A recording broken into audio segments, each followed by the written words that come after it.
It does not compare with the comforts of home, but your camp is almost palatial in comparison to my previous accommodation. Thank you for allowing me to come here, and for bringing me back to myself. Each memory that returns to me is more disturbing than the last. The things that I did in the name of the Absolute. The things that were done to me. They broke my mind.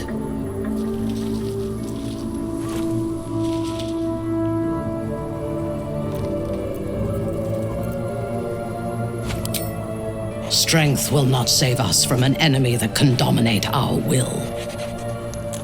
While our tadpoles live, and the cult have the means to control them, we will never be safe. We must eradicate them, starting with General Thorm.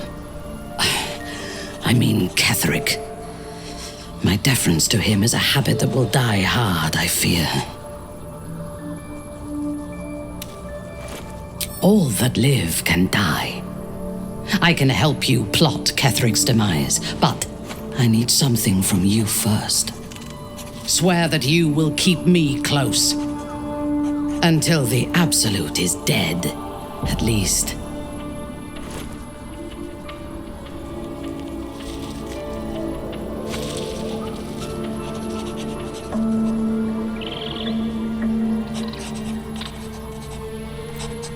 Thank you. I knew you were different to other true souls when we met, but I could see nothing clearly. Now, thanks to the prism, the Absolute does not cloud my thoughts at all. I see that together, we can have our vengeance on those who infected us. Rest well, and keep your wits about you. Tomorrow, we go to war with the cult of the Absolute. General Thorm would have the world believe that his invulnerability is a gift from the Absolute. That is a lie, intended to impress those who flock to the cult's cause, and to strike fear in the minds of those who stand against the Absolute. I believe Thorm draws his power not from a divine source, but an arcane one. Moonrise is a den of necromancy, and the most powerful practitioner of the art is Thorm's closest advisor, Balthazar. He has chambers beside the generals, on the upper floor of the tower. I suspect we will find answers there. Now, rest. We will need our strength for what lies ahead.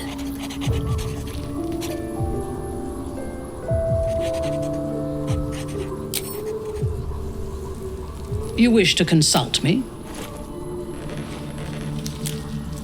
I took up my oath long ago, when I swore bloody vengeance against any who defied Lolth. Now, I myself have sinned against the Spider Queen.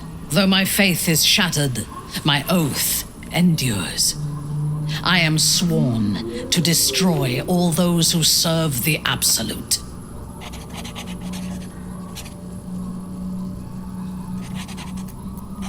It is not noble, it is necessary. If we do not destroy the cultists, they will destroy everything. We are all that stands between this world and annihilation.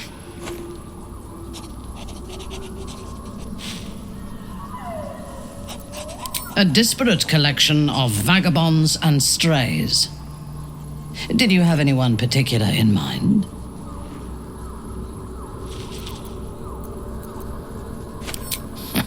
The wizard? No. It is pointless. In my experience, the moment they leave their libraries, wizards have the life expectancy of a gnome in a war. Either the enemy recognizes they are a threat and kills them swiftly, or their curiosity leads them to combust while experimenting with the limits of magic. Our wizard is already in a state of suspended combustion, thanks to that orb between his ribs. I suspect it is only a matter of time before he goes up in smoke. I will reserve my social graces for those who might live long enough to appreciate them. I have never known anyone so ferocious and unassailable in battle, and yet so fragile and impermanent in their very being. I often think of mortality as a curse. In time, all that I am and all that I have known and learned will be lost. In time, our cities will be dust. Karlak does not seem to have such anxieties. Perhaps because she cannot afford to. She exists in the moment, and she will burn out and be gone in a moment. There is something very beautiful about that.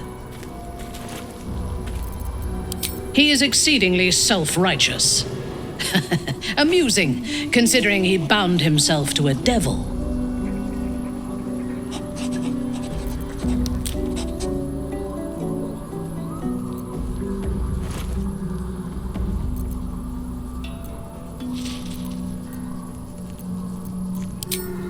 I will take your word for it.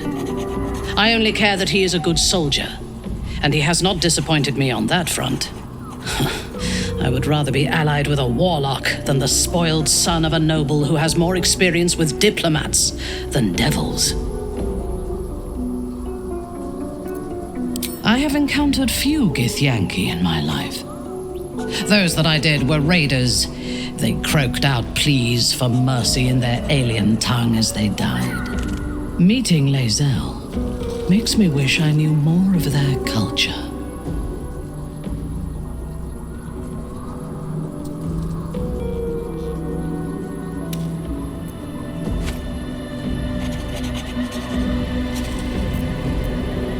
I did. She told me that she has nothing to teach that cannot be learned through observation of her prowess in combat. Perhaps she is right. She certainly cuts a striking figure in battle. There is a precision to her ferocity that I admire.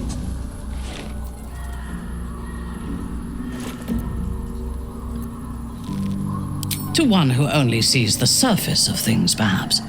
You should look deeper. There is a fanaticism in the Loth Swarm that lends itself to chaos. They turn their blades on one another as readily as on outsiders. The Gith have stricter hierarchies and stronger commitment to a single cause.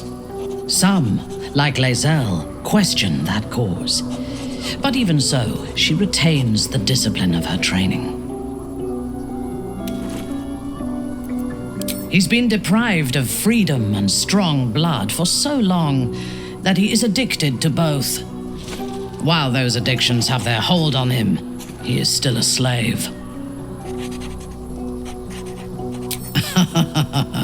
No. He is well aware that I would exsanguinate him entirely if he flashed his fangs at me.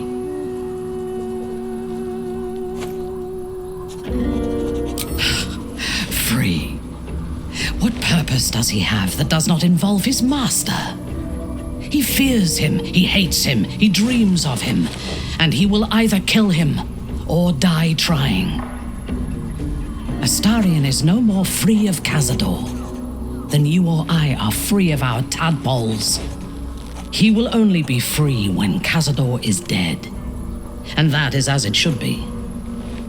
When the time comes, we must hope that he does not only take Cazador's long life, but the power that has sustained him as well. She is tolerable, but her faith in the Lady of Loss is poisonous.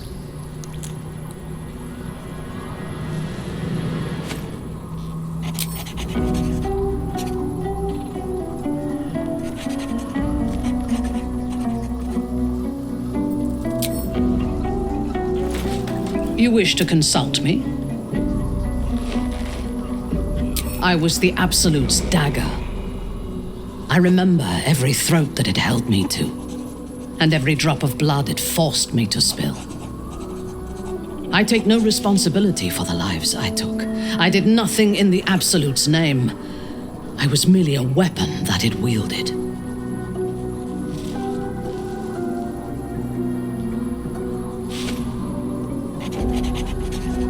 would rather die than endure it again.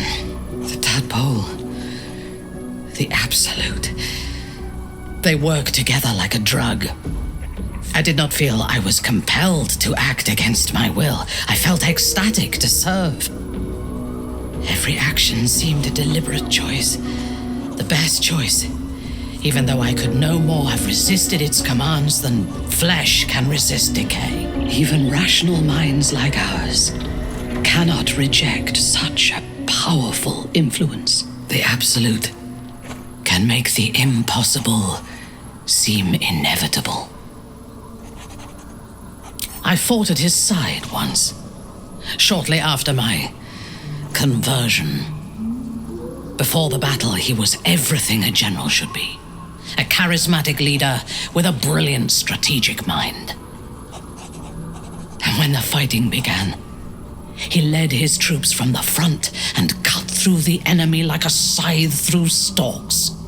Blows and arrows rained down on him, and before long, his face was a mask of blood. But he did not fall. He did not even falter.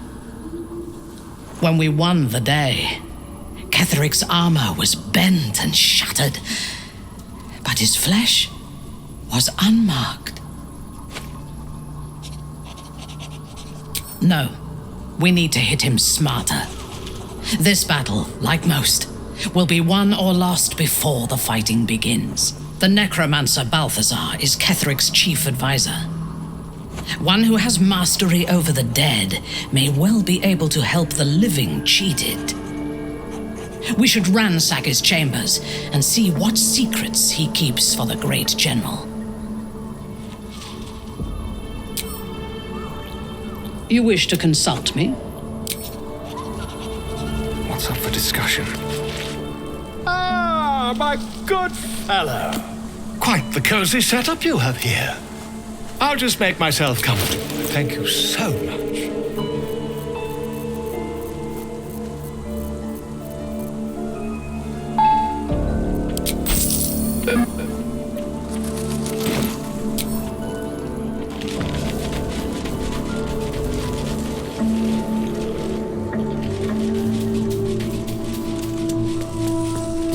I want to be clear. Letting Minthara tag along with us was your idea, so if you wake up with a dagger to your throat, that's on you.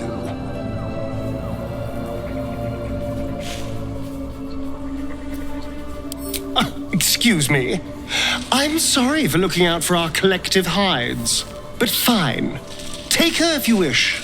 Just know I'll be resting with one eye open. Hello, my dear. Minthara's something of a closed book, but I suspect a heart of gold lurks beneath that stern countenance. Once she gets to know me, I'm sure she'll open up. She's just waiting for someone ready to listen.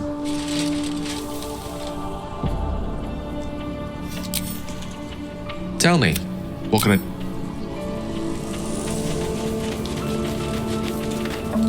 It doesn't seem long ago that Minthara would have sought to kill us, and now we've welcomed her along.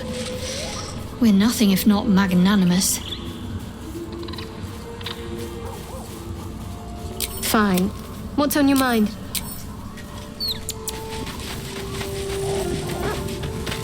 Copper for your thoughts. Well met.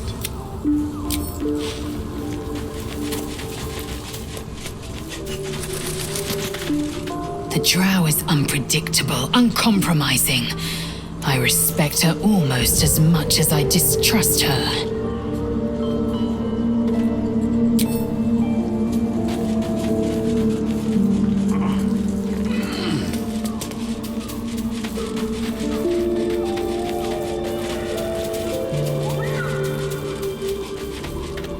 Thank you for agreeing.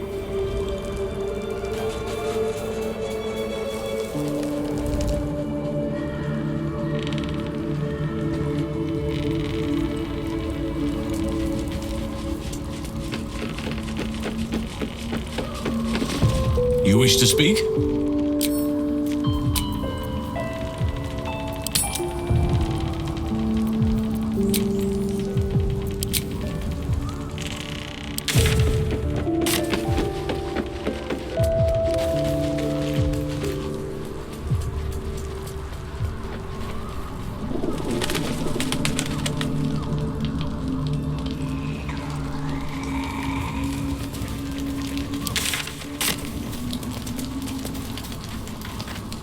I've been thinking about the runes Cazador carved into my back.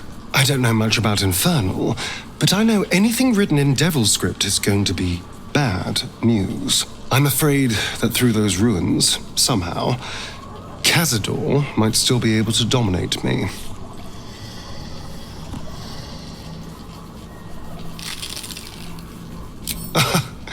Oh yes, we all got the same treatment. But I can't exactly stroll up and ask to look at their backs, can I? They're still under Cazador's clawed thumb. No. I thought I might ask someone else. Our devilish friend, Raphael. If anyone's going to know about infernal text, he will.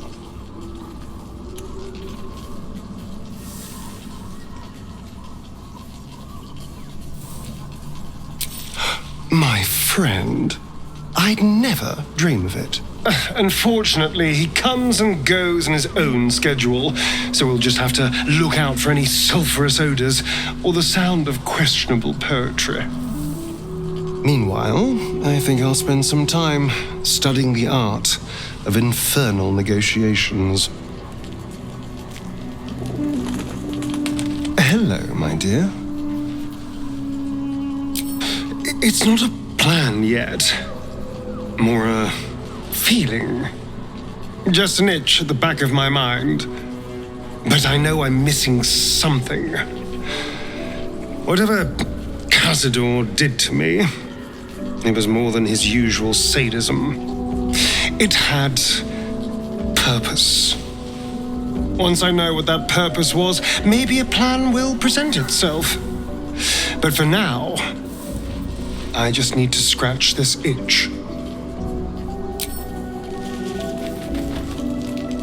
I do enjoy our conversations. What do you need?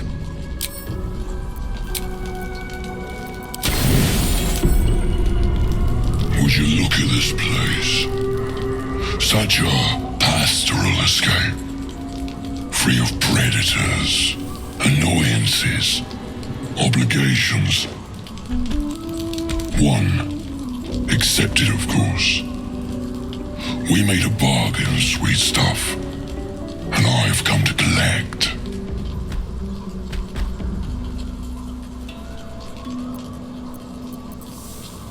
Consider your debt paid. I will leave your flesh unbroken. Can I lick that mouth-watering meat of yours? A parting gift, as it were.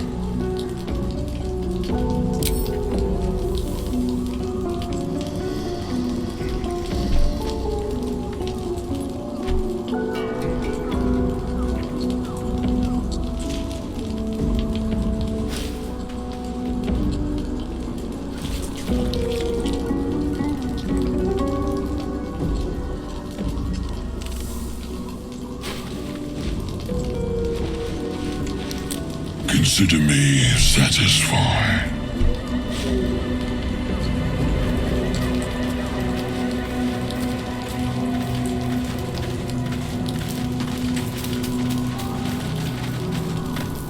I do enjoy our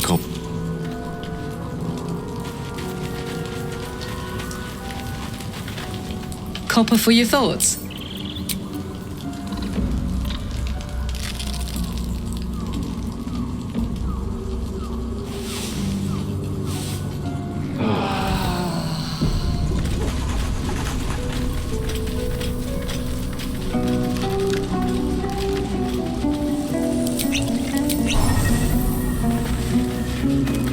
Hope you're keeping well.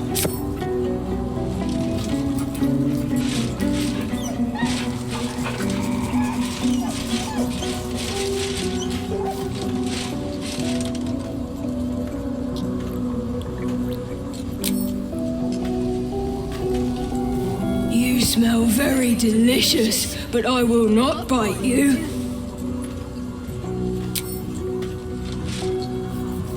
Ooh, more. Nice here. The caves smell like rotting meat. Goblin coat smells like goblins. Yes, Fun!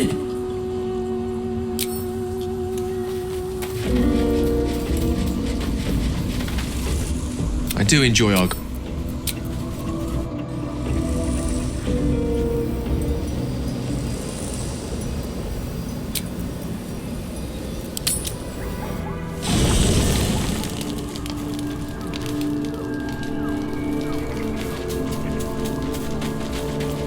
Good evening. I'm here on behalf of Gale of Waterdeep. He wishes to extend you an invitation for a private conversation in a more suitable locale. Gladly. Simply follow yonder path and soon you will find him.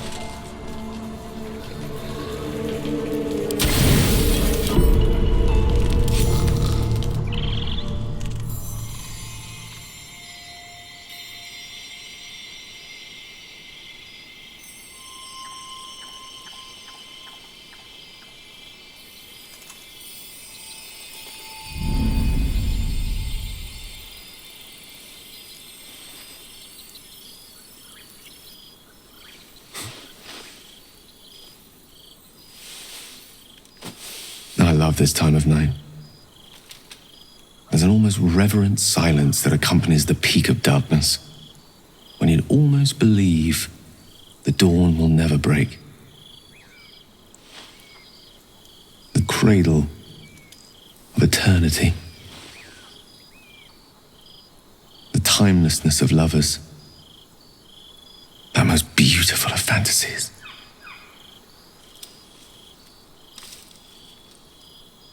Indeed. The curse is still present, of course. Just veiled and at arm's length for now. Not a trick I can repeat often, but tonight is different. This may be my last night alive. I wanted it to be under a canopy of beauty and wonder.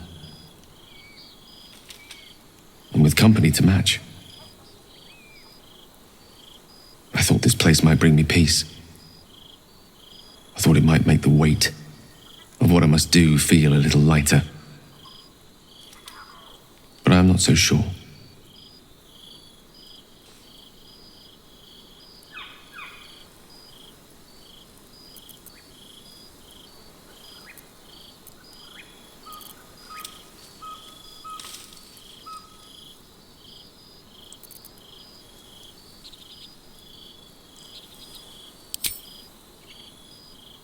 Thank you. But even if we do find another way, perhaps this is the right way. The end fate wishes for me. There is no point in running from the inevitable. Better to meet it on my own terms.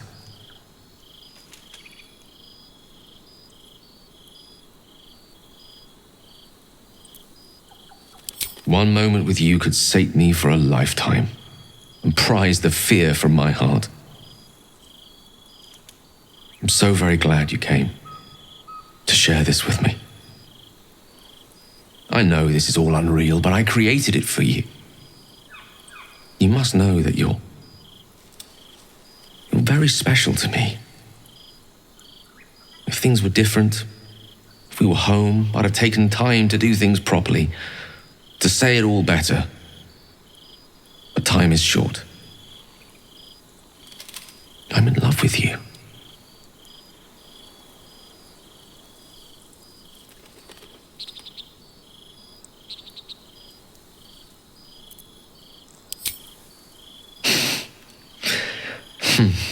That's a relief.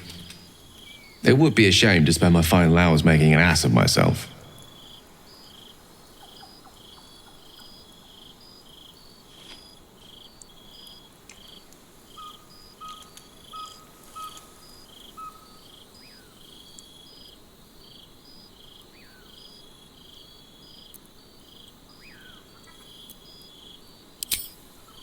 A fair assessment. I wish we had more time to practice together.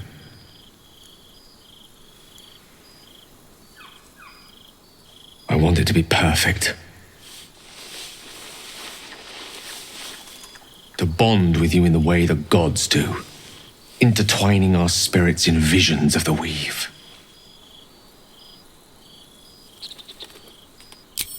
How about the perfect night in Waterdeep? Yes? Let's imagine how it would be.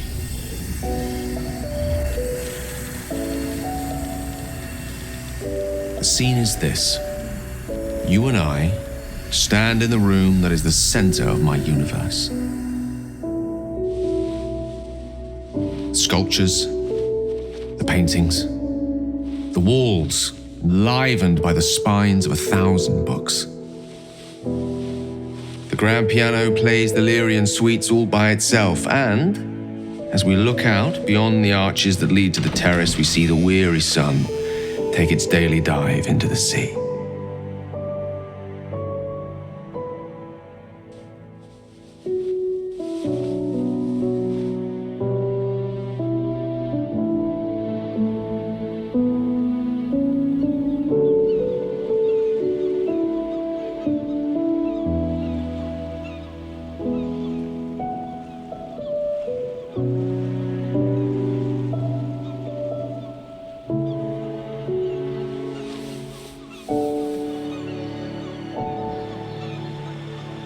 My favorite spot.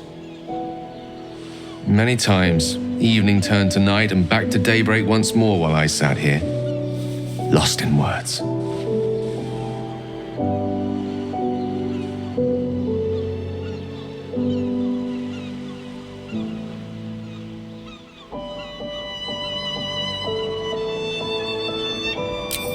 It's called The Art of the Night, and it details the first 1,000 nights of a newlywed king and queen.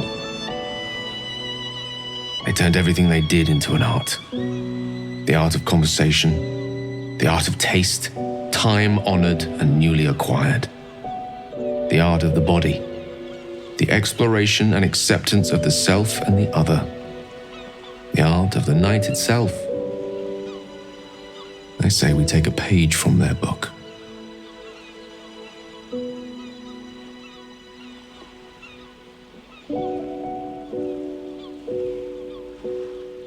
Then let's set the book aside and be blank slates on blank sheets. Delightfully new. What do you say?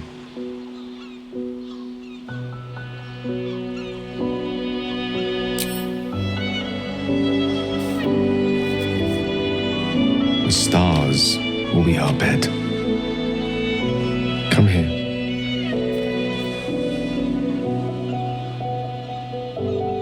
Why confine ourselves to the pleasures of mortal flesh? There's but one stitch in a vast tapestry. Let me show you more.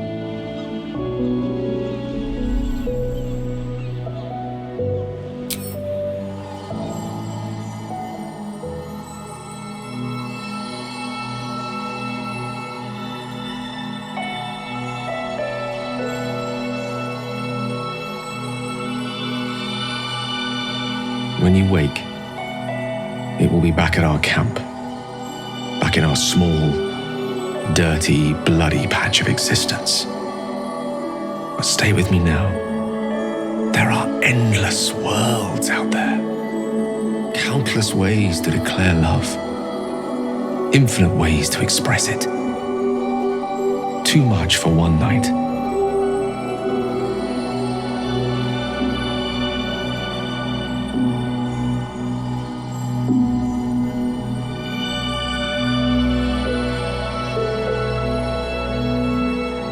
We shall try.